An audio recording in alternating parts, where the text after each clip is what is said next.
Hello and welcome to Tonalist Painting with M. Francis McCarthy. Also welcome to day 22 of 25 Days of Tonalism. The painting I've done a study of today is by John Francis Murphy and it's called Indian Summer.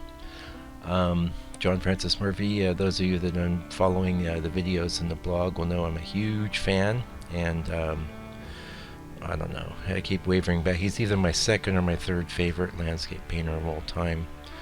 And this is a nice looking study, if I don't say so myself. Actually, I've been in the studio this week. I have this upcoming show at the Art Museum of Fongaray coming up, and I had some big paintings that I did some underpaintings on, and I've been waiting for this.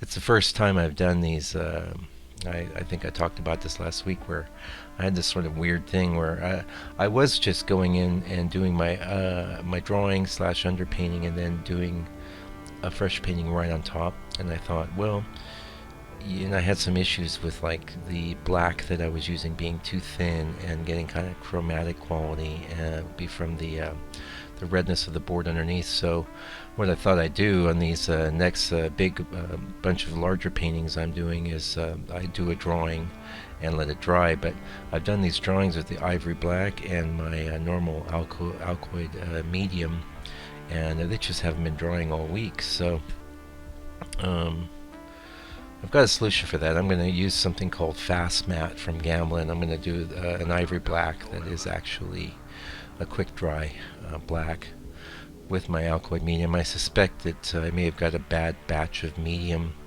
that didn't have much of the alkoid in it. It was just straight oil maybe. But I have to wait for these large paintings to dry before I can do a painting on top, and hopefully that'll be, tomorrow's going to be Easter Sunday here, so hopefully Monday they'll be ready to go and I can jump into those. But in the meanwhile, I've been working on, I guess, what I'm calling another 25 days of tonalism. Now, I have in the can here what I'm calling 25 more days of tonalism, and right now we're talking about 25 days of tonalism. We're on day 22 though, so you can see we only have a few more studies left in this series to do.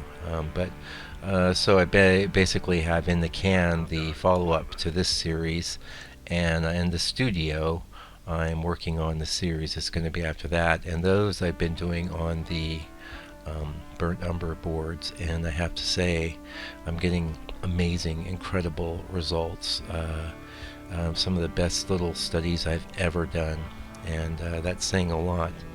I'm being forced by using this burnt umber to be a little more thoughtful and meticulous with my paint application. I've noticed this fact when I was watching some videos of me working over the burnt sienna red tone, that I'm a little more slapdash, a little looser. I know because that's a less dark tone, it's more of a middle tone in value, that I can leave quite a bit of that showing through, and so I do, and I did, and I have, and but I can't really do that with the umber, except where I can do that quite a lot with the red in the skies. With the umber I can do leave a lot showing down in the ground and in the trees, so a bit of a trade-off. I will say though, it's probably increased the amount of my painting time by at least a third, maybe doubled it in some cases, which is okay because it's less work when I go in with a second pass, and I haven't even really gotten any third passes on any of the ones I've done on the umber.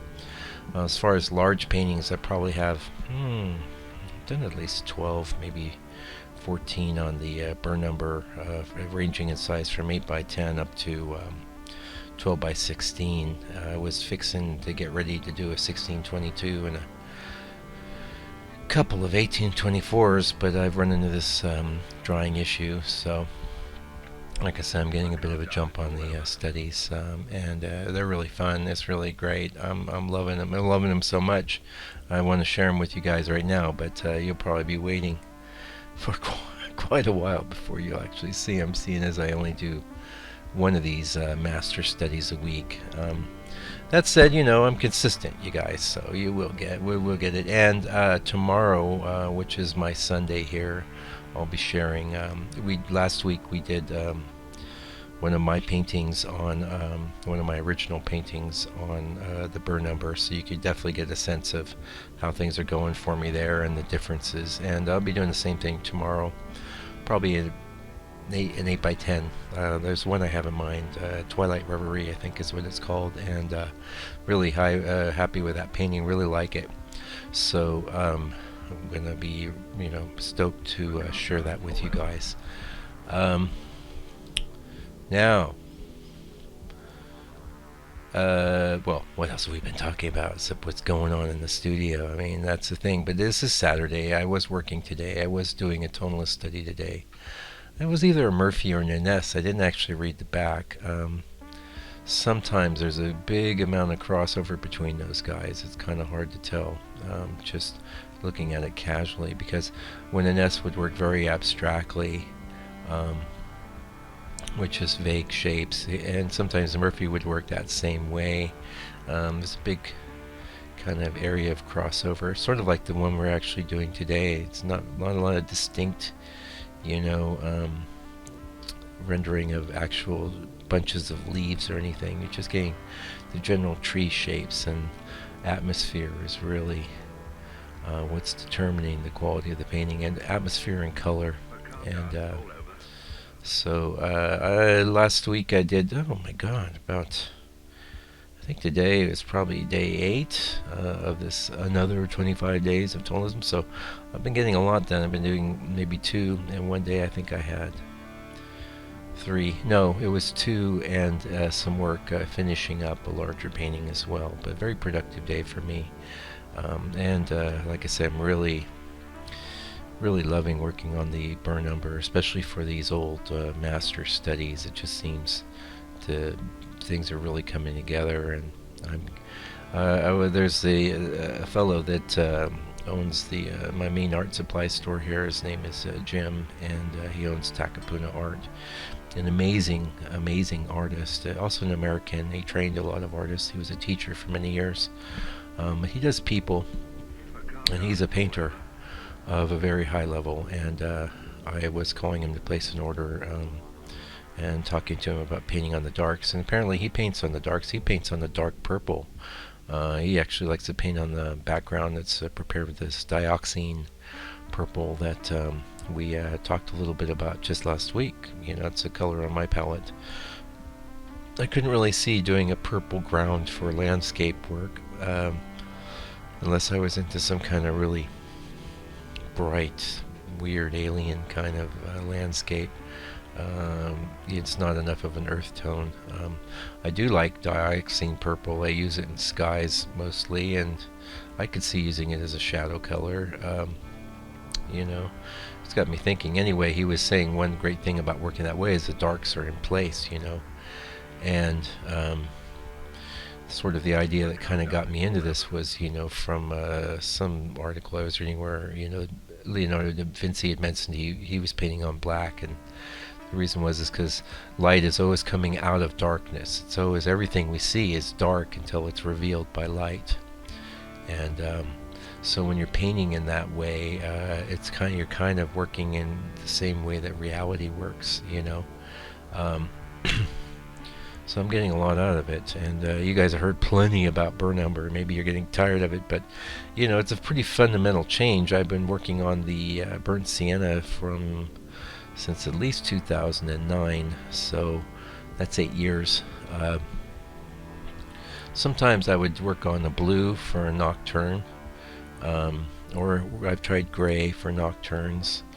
And some of the studies I've done, I've tinted the boards either green or blue or red, depending.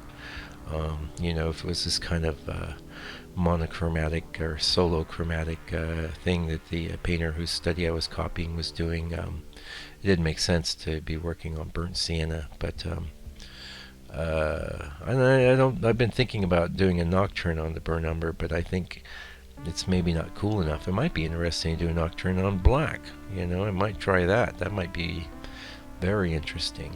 And we'll see how that goes. Anyway, hopefully when I get in the studio on a Monday, these big paintings will be dry and I can start doing those. I'm always getting pressured to do larger work, although most of the work I sell is small, but that, it's a chicken or the egg kind of thing.